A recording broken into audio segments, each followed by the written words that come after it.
I watched my wife laugh with her lover, then I had the waiter deliver my divorce papers to their table. What happened next shut down the entire restaurant. The night my life detonated smelled like garlic butter and expensive perfume.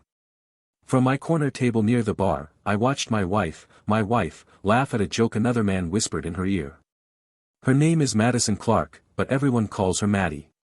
At that table, under the soft golden lights of LaRue, she didn't look like a married woman. She looked like someone's glitter-coated fantasy, tossing her blonde hair back, lips painted the color of trouble, nails tapping the stem of a wine glass she didn't pay for. Across from her sat Ethan Cole, tall Jim-built Wall Street watched glinting every time he moved his hand closer to hers. He leaned in like the world didn't exist outside their little bubble. Like I, Jason Miller, wasn't sitting 20 feet away, fingers wrapped around a whiskey I couldn't taste, heartbeat thudding louder than the restaurant's music. My wife was having dinner with her lover until the waiter delivered my divorce letter to their table. Her reaction shut down the whole room. That sentence had been playing in my head all week, like a movie tagline for the worst film I'd ever star in. Tonight was opening night. The envelope in my hand was heavier than it looked. Cream paper, clean edges, my attorney's logo pressed into the top like a final verdict. I'd read every line until the words blurred. Infidelity, irreconcilable differences, division of assets. Cold language for a story soaked in humiliation. I watched Maddie swat Ethan's hand away with a fake little pout just so she could make a show of giving it a second later. She thrived on that control by pretending she had none. Even from here, I could see the look she gave the waitress. Bored, dismissive, like the girl existed only to refill her glass. That's who my wife really was when no one needed her to play perfect spouse for Instagram. A year ago, I would have defended her to anyone. She's just stressed. She's misunderstood. You don't know her like I do. Turns out I didn't know her at all. Sir, a voice said quietly beside me. It was Miguel, our waiter, the guy pulled aside near the kitchen 15 minutes earlier. Dark hair, nervous eyes. I'd slipped him a $100 bill, and a calm smile I didn't feel. You sure you want to do this? He asked again, eyes flicking from the envelope to my face. Yeah, I said. My voice sounded older than I remembered. Table 17, just like we talked about. Put it down in front of the woman in the red dress. Say, this is from the gentleman at the bar. Then walk away. Don't wait for a response. Miguel swallowed, glanced toward Maddie, then back at me. All right, man. Good luck. Good luck. Like I was about to run a marathon, not drop a grenade on my marriage. As he walked away, my hands started to shake. Not from doubt. I was past that, but from the sheer weight of what came next. There's a moment before any explosion where the world holds its breath. I was standing inside that breath. From here, I could see everything.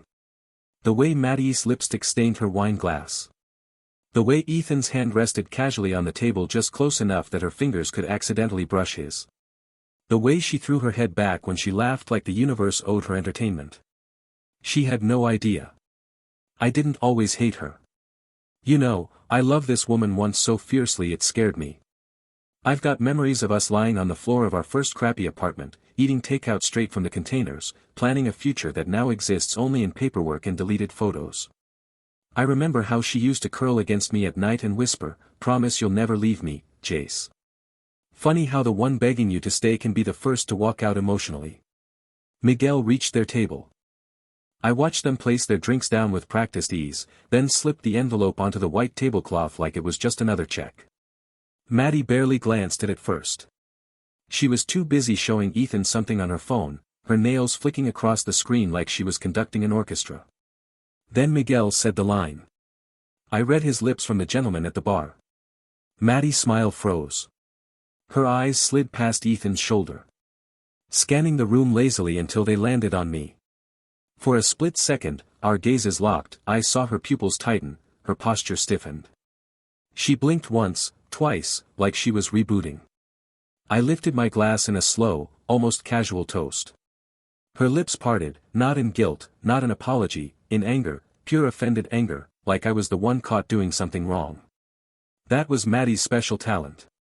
Flipping the script before the opening credits, snorts, she tore her eyes away from me and grabbed the envelope. Ethan frowned, saying something, but she ignored him, sliding a manicured nail under the seal. She opened it with the same bored impatience she used on delivery menus. Then she saw the first line. I watched the color drain from her face in real time. 1 heartbeat. 2. Her shoulders dropped a fraction, then jerked back up. Her mouth moved, forming words only she could hear. She flipped pages too quickly at first, then slowed, reading, processing, calculating. The chatter in the restaurant thinned. People sensed it, tension like static in the air. Furs paused halfway to mouths. Glasses hovered inches from lips. Even the music felt quieter, like the speakers were leaning in. Ethan leaned closer, tried to read over her shoulder. She snapped the pages against the table so hard the silverware rattled. He flinched. Her head shot back in my direction. If looks could kill, my body would have already been on the floor and she'd be complaining the paramedics took too long. She stood up so fast her chair scraped the floor with a screech that sliced through every conversation in the room. Every head turned, every eye followed her as she stared at me, holding the divorce papers like a weapon. Jason. I heard someone whisper nearby. I didn't look to see who. My world had narrowed down to her. In the thin stack of paper that finally told the truth, she'd been dancing around for months. For the first time since I walked into that restaurant, I felt calm. This was the moment she couldn't spin. She couldn't gaslight a signature. She couldn't flirt her way out of a legal document. All the lies, all the late nights, all the you're imagining things, and stop being so insecure. They were about to hit a wall she couldn't climb. She opened her mouth. The entire room leaned forward. And right there, in that stretched thin second before she spoke, I realized something that hit harder than any punch. I wasn't afraid of losing her anymore. I was afraid of what I'd become if I didn't let her go. To explain how I got to that point, how the devoted husband turned into the guy who serves his wife divorce papers in front of her shiny new toy. I have to rewind the tape. Back to the first crack in the perfect picture. Back to the night. I stopped being blind. Before the restaurant, before the envelope, before Ethan and whatever fairy tale she convinced herself she was living, there was a night so ordinary it should have meant nothing. But that's the thing.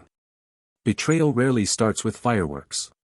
It starts quietly, like a whisper behind a closed door. It was late October, cold enough that the windows fogged when the heater kicked in.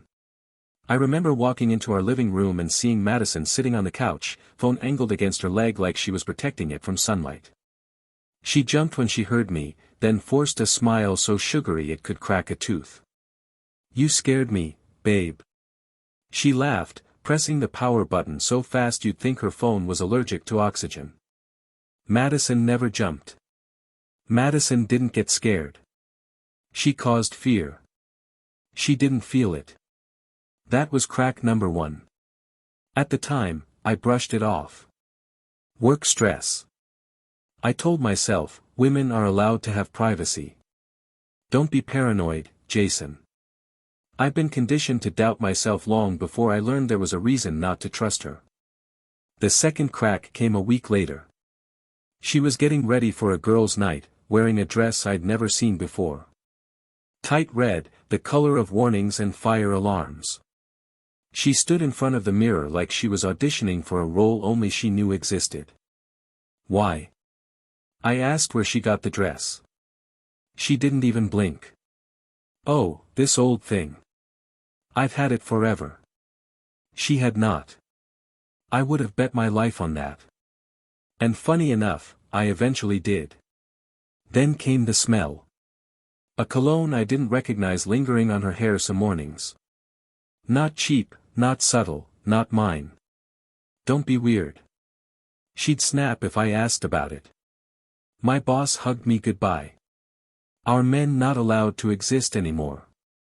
She weaponized every question into a character assassination. I wasn't curious. I was insecure. I wasn't attentive. I was suffocating. I wasn't a husband. I was a problem. Crack. Crack. Crack. But the moment that split my reality wide open came entirely by accident. It was a Thursday. I'd worked late and came home expecting silence. Instead, I heard music low, rhythmic, something with a beat Maddie never played. Her purse was on the kitchen counter, half open, phone peeking out like it wanted to confess. I don't know what pushed me. Maybe exhaustion. Maybe instinct. Maybe all those cracks. Finally screaming loud enough to drown out my denial. Whatever it was, I picked up her phone. I didn't need a password. She turned off Face ID months ago after claiming it was glitching. Another lie. I never questioned. The messages opened without resistance. And there he was. Ethan. I didn't know his face yet, but I recognized the tone. Arrogant, smug, like he owned oxygen and rented it to the rest of us. Their chat was a circus of secrets. Can't stop thinking about last night. Jason doesn't suspect a thing. Wear that red dress again. My knees almost buckled. My throat closed. My heartbeat didn't speed up. It reversed like my body was trying to escape itself. I scrolled. I wish I hadn't. I saw videos blurred, grainy, but not blurred enough. I saw selfies she sent him with poses she never bothered offering me. I saw words I didn't know she could spell. Pet names, promises, fantasies, plans that didn't include me. Right then, I understood a horrifying truth. I wasn't losing her. I'd already lost her, and she expected me to fund a transition. When I confronted her that night, voice shaking, evidence in hand, she didn't deny it. She didn't cry. She didn't apologize. She rolled her eyes. Are you really going through my phone? Do you hear yourself? This is why I need space. You're obsessive. No humanity. A normal person when caught panics. Madison smirked. And in that instant, something inside me snapped. Not in rage, but clarity. She was playing a game she thought I didn't understand. But she forgot one thing. Men don't break quietly. We prepare. We calculate. We wait for the moment when the world stops pretending. And the truth walks into the room wearing a red dress. Confronting Madison wasn't a scene out of a breakup movie. There were no tears, no trembling lips, no desperate apologies begging for forgiveness. If anything, it felt like I interrupted her from something more important than our marriage. Like I was a pop-up ad she couldn't skip fast enough. I stood in our living room holding her phone like it was radioactive. The messages with Ethan still glowed across the screen, each word slicing deeper than the last. My voice didn't even sound like my own when it came out. Who is he? She didn't turn around. She kept fixing her hair in the hallway mirror, angling it this way, and that as if my question was background noise. Oh, she said, flat, bored, like she was being quizzed about the weather. I stepped closer. Don't do that. Don't act like I'm insane. His name is in your phone. Ethan the red dress. The night's out. She spun around so fast I flinched. Then she smirked. That smirk became the defining weapon of this entire nightmare. A smile that didn't reach her eyes. A smile that dared me to bleed. You went through my phone, she asked, voice sharp enough to dissect bone. Wow, Jason, real husband of the year behavior. That's what you're focusing on. That's what matters. She snapped. Do you have any idea how pathetic it is to invade my privacy? God, you never trusted me. I laughed. One of those hollow laughs that doesn't sound human. I trusted you so much I didn't notice I was sponsoring your dating life. Her nostrils flared. She crossed her arms, leaning into the doorway like she owned gravity. You're blowing this out of proportion, she said. It's not like we're together or something. We just talk. Have fun. Something you haven't been able to provide for a long time. There it was. The first strike, the attempt to turn her betrayal into my failure. You're unbelievable, I whispered. You're out there playing dress-up with some guy who, oh my God, Jason, she interrupted loud and theatrical. Don't be dramatic. I'm allowed to have friends. Friends don't ask your wife to wear a red dress.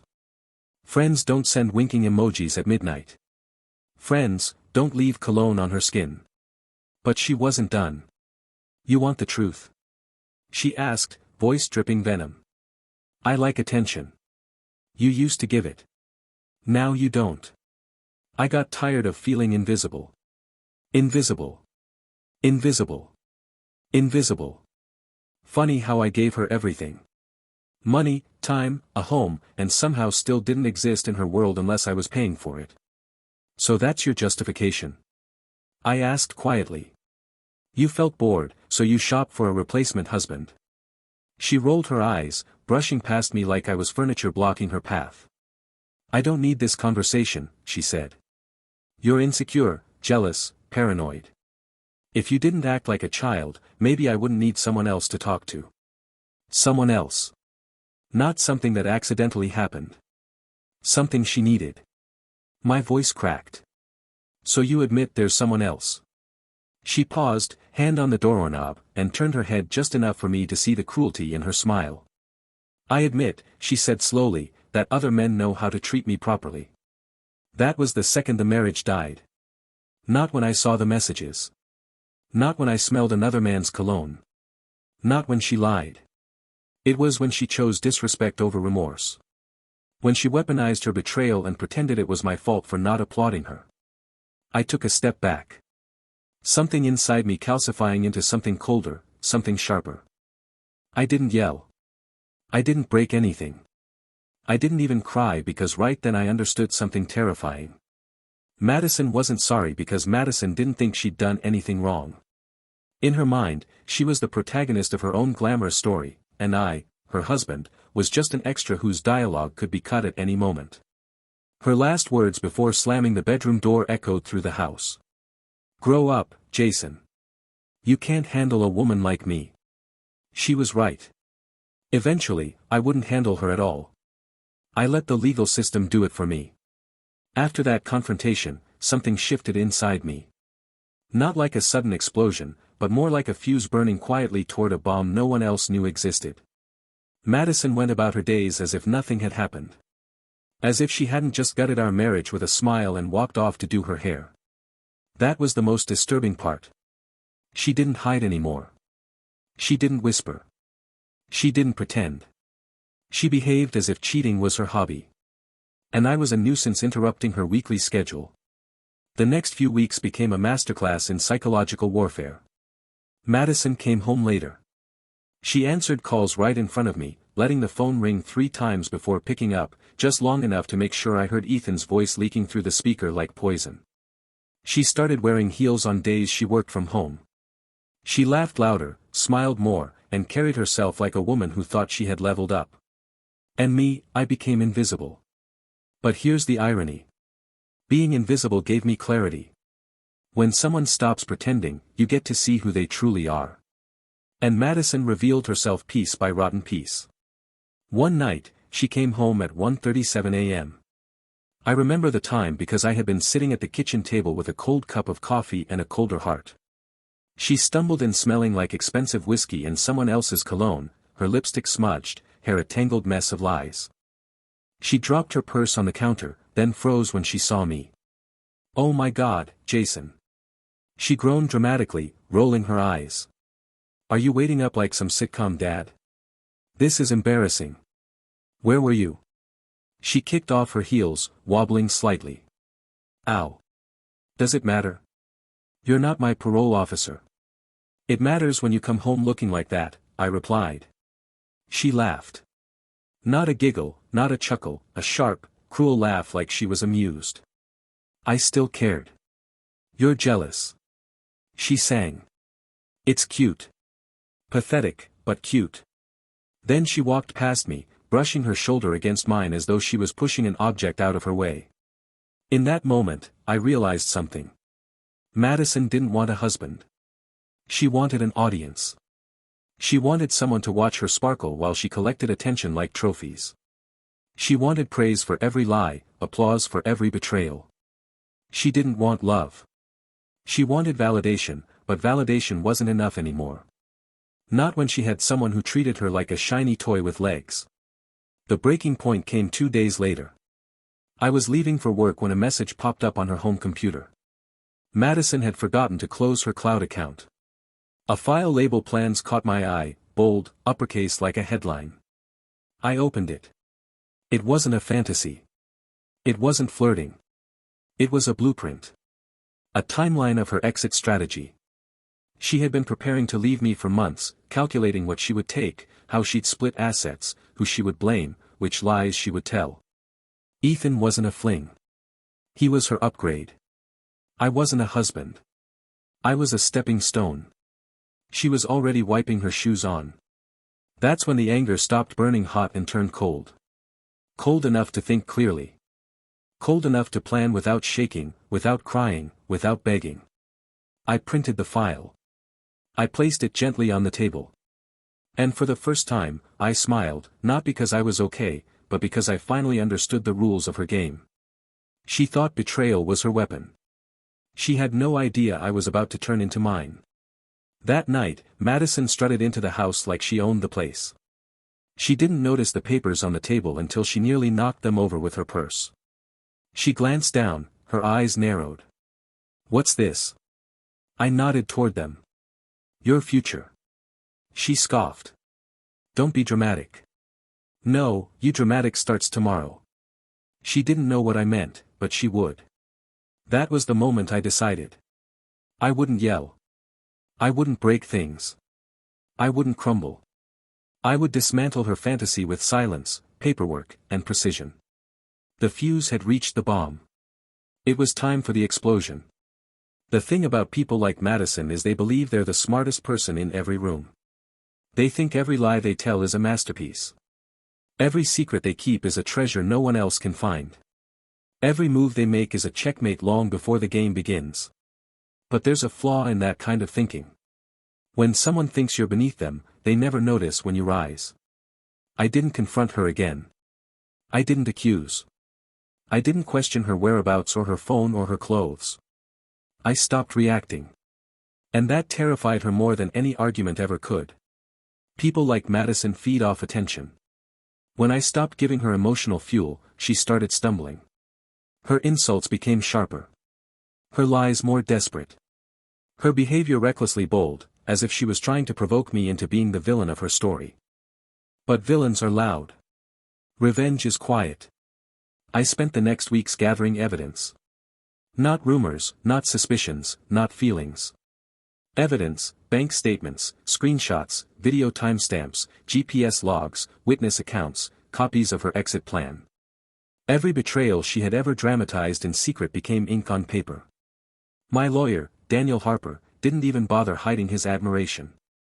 "You've done half my job," he said, flipping through the binder I delivered to his office. "If judges gave medals, this would win gold." "It's not about winning," I replied. "It's about ending," he raised a brow. "Trust me, Jason, with this, it ends on your terms." That sentence wrapped itself around my spine like steel reinforcement. Meanwhile, back home, Madison descended into a strange rhythm of cruelty. She started calling me by my first name instead of babe, as if we were business acquaintances forced to share air. She criticized everything. My job, my clothes, my silence. "Why don't you say something?"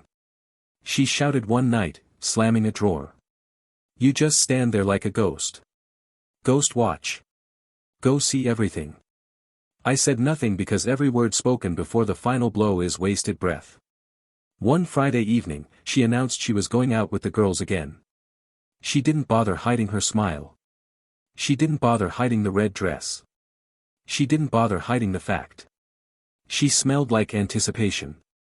As she left, she said, "Try not to wait up. Okay, grown men have better things to do." I nodded. "You're right. You dull." She left without catching the double meaning. That night, as she lounged in some dim bar with Ethan's hand crawling up her thigh, I sat in my office printing the last set of documents, divorce papers, asset protections, restraining clauses. Daniel had prepared them with surgical precision. Every clause was a vein cut. Every page a verdict. Madison thought she was upgrading her life. I was signing her exit package. The trap was simple. Deliver the papers in a place she'd never forget. In front of the man she thought was her prize. In front of strangers in public. No escape. No lies. The next morning, I booked a reservation at La Rue, the same restaurant where she had been meeting Ethan, a setting she considered romantic, a place where she felt untouchable. I knew she'd go because narcissists don't change their patterns. They repeat them until someone shatters the mirror. The stage was set. The script was ready. The audience didn't know they were buying tickets to the end of marriage. But the universe loves irony. All that was left was timing. 2 days later, Madison floated into the house, humming. She had plans. I didn't need to ask. Plans were always etched across her face like makeup. "Don't wait up tonight," she said. I smiled. "Dinner reservations." She froze for a moment, just half a second, her eyes flicking sideways. That was her tell. She thought she hit it. "Well, you're weird," she muttered, grabbing her purse. "Seriously, Jason, get a life."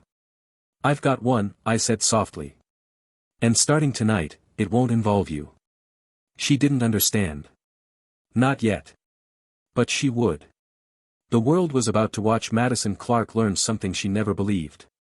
There's a difference between leaving someone and being left with nothing. Some moments don't whisper, they detonate. That night wasn't a chapter in my life. It was the impact crater. I arrived at La Rue 30 minutes before Madison and Ethan. I didn't want to risk missing anything. Not the lies, not the laughter, not the last illusional spark she clung to before her world caved in. I sat near the bar again. Not hidden, not lurking, simply waiting, come in a way that felt unnatural. There's a strange peace that comes when pain finally has direction. At 8:14 p.m., the door swung open and there she was. Madison looked like she stepped out of a commercial for sin. Red dress hugging her body like it was custom-made to ruin lives. Lips painted in a shade called "Don't Ask Questions" and that smug, invincible smile that once fooled me into believing she was the best thing that ever happened to me. Beside her, Ethan strutted like a man who'd won a prize he didn't pay for. He had that confident swagger men get when they believe they've bested another man, not by strength, but by stealing what was his. He had no idea he was walking into his own obituary. They were seated at table 17, the same table as before.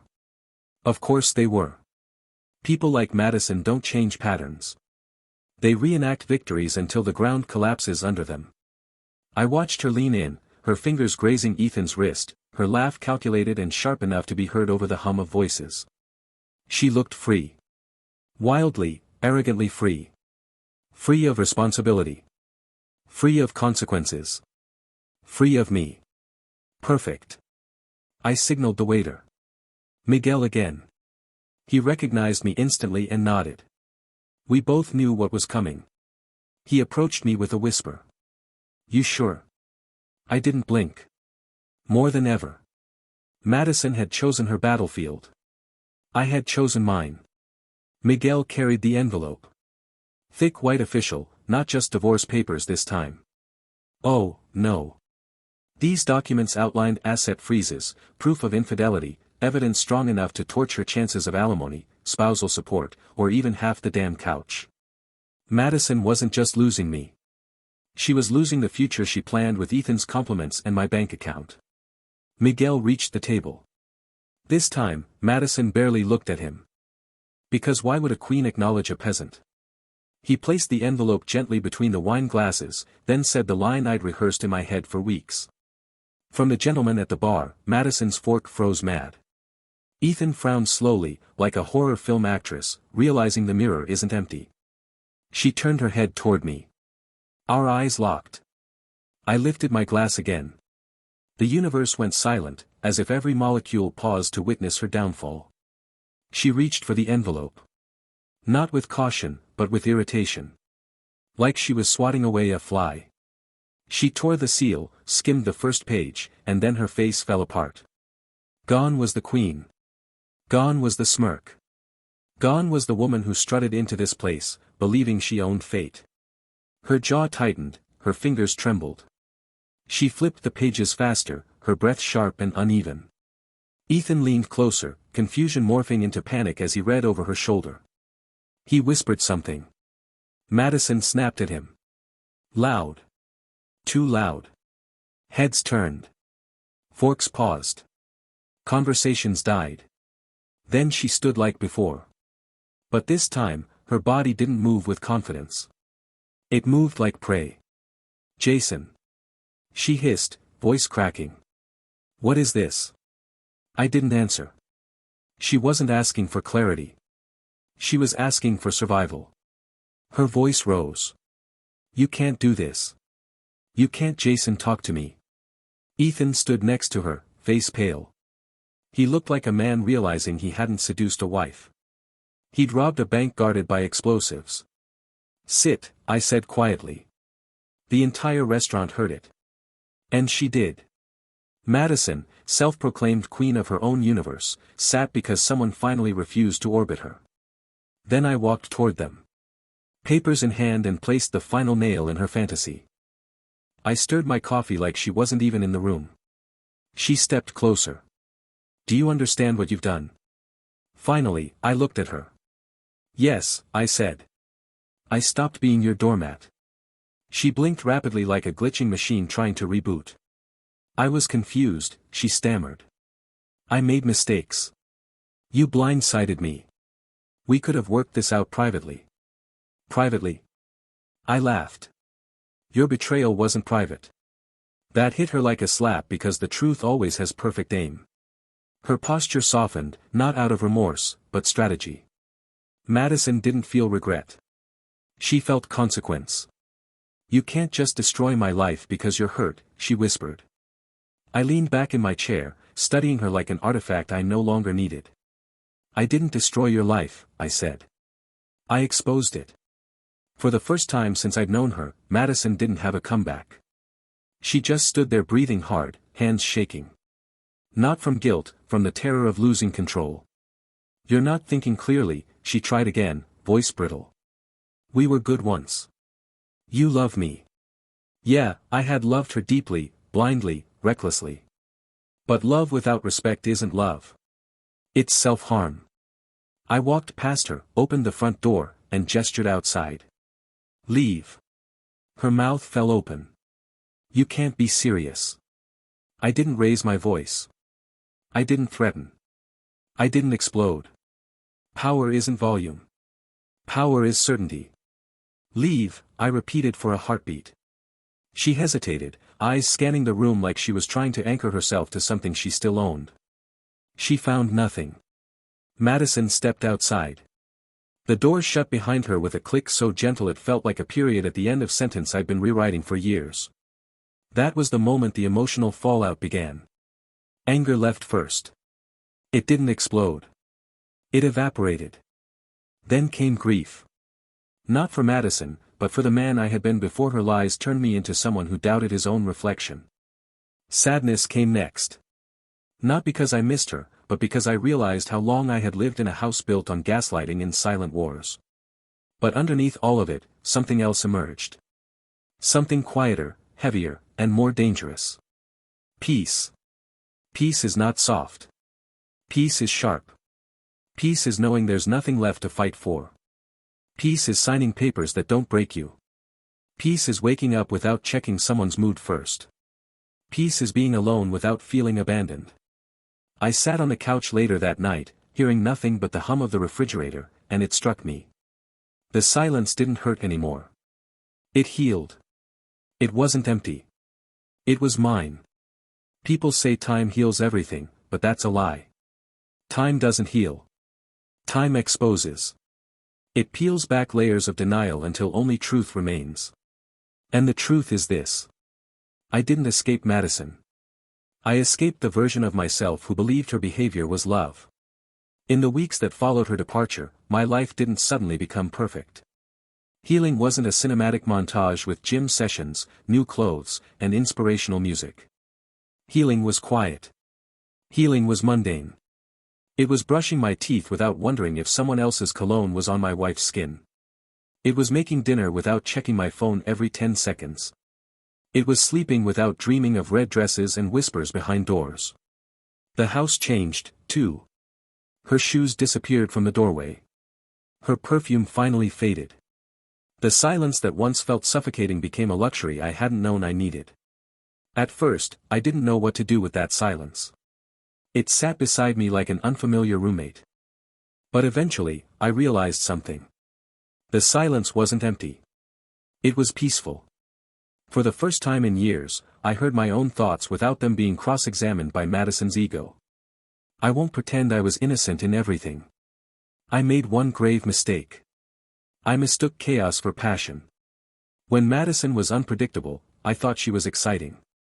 When she tested boundaries, I thought she was bold. When she challenged me, I thought she was strong. But strength isn't destroying someone to feel taller. Boldness isn't deception wrapped in glitter. Passion isn't running toward attention like a flame and calling it destiny. Madison wasn't love. She was addiction. And addictions don't leave peacefully. They claw their way out, leaving scars that itch long after the wound closes. One afternoon, not long after the final papers were filed, I ran into Daniel Harper. My lawyer. He clapped me on the shoulder and said something I didn't fully understand at the time. You didn't lose a wife. You lost a parasite. He was right. A wife builds with you. A parasite drains until there's nothing left to stand on. Madison didn't want partnership. She wanted worship. She wanted to be adored without offering respect. She wanted loyalty without reciprocity, devotion without consequence, ownership without responsibility, and I let her. That was my part in the disaster. We talked so much about villains in stories, but no villain succeeds without permission. Madison didn't destroy me. I handed her the tools and let her decide what to build. So, here's what I learned. Love without boundaries is submission. If someone could treat you however they want and face no consequences, you're not loved, you're owned. A lie repeated often enough becomes a belief. Madison told me I was paranoid, insecure, dramatic. I repeated those words in my head until I stopped trusting my own instincts. Never hand someone the dictionary they use to describe you. Silence can be strength. She expected shouting, chaos, begging. Instead, I gave her paperwork. Nothing frightens the self-obsessed more than losing the control they thought they had. Peace is not found in people. It's built in choices. I didn't find peace after Madison left. I found peace when I stopped waiting for her to return. Do I regret marrying her? No. Regret implies the experience was pointless. She didn't ruin my life. She revealed it. She taught me what love should never feel like. She taught me that loyalty without honesty is a dead end. That attention isn't affection. That beauty without character is just a trap with mascara. And most importantly, she taught me that betrayal doesn't break you. It frees you from illusions you were too afraid to confront. If someone reading this is where I once stood, choking on doubt, apologizing for wounds someone else inflicted, listen carefully. You're not crazy. You're not weak. You're not unlovable. You're just waking up. The moment you choose yourself is the moment the poison loses its power. Madison didn't lose me because she cheated. She lost me because I finally saw her. A walking warning sign. Red dress, pretty smile, empty soul. And now I don't miss her. I miss the man I almost became if I hadn't walked away. But here's the best part. I'll never be him. Not again.